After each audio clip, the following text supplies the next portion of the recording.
Hi everyone. First of all, welcome to our CRLA Level 1 training course.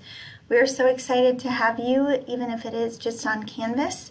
We're excited to get to know you a little bit and to let you get to know each other and for you to learn some strategies that will help you become better at the great work that you're already doing on our campus. My name is Michelle Bonano and I teach in the English department. I also help to oversee first year experience and then peer education, which includes your work as a peer educator or a tutor on our campus. I'm so excited to get to help design this course and to help work with you and support you in your great work this semester. So what I'm starting with here on your screen is a snapshot of the learning outcomes, or the things that we hope that the students you work with learn every time that you work with them. And we want to start with this context so that you'll have a good understanding of the purpose of your overall work with the students that you tutor, regardless of the subject or the environment where you're tutoring. These hold true for online sessions, for math sessions, for chemistry and writing. These should go across all of the work that you do with students.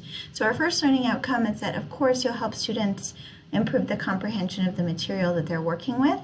You can help them identify places where they're uncertain, make connections between material, between different courses, or between concepts within the same course.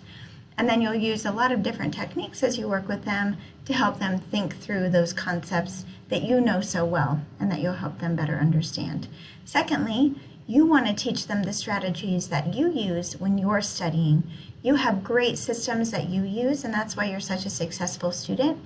And so one of the best things that you can do is share those techniques you've already figured out with the students that you're working with. This might be note-taking strategies, strategies for preparing for a test, strategies for brainstorming topics for your next paper.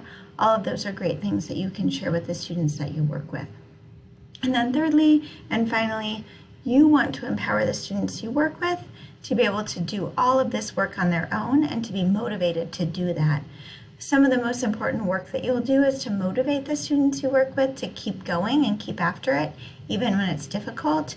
And you want to motivate them to be committed to working on their coursework, to studying for their test or finishing their paper, especially when you're not sitting there to support them. So you're going to try to give them strategies and motivation that will help them keep working toward those goals that they have when you're not sitting there with them. We want to tutor ourselves out of a job, I guess. So these three learning outcomes will guide our whole training.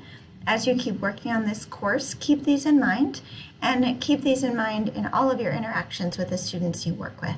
Thanks again for joining this course. Please reach out with any questions. Again, my name is Michelle Bonano, and I'm excited to work with you.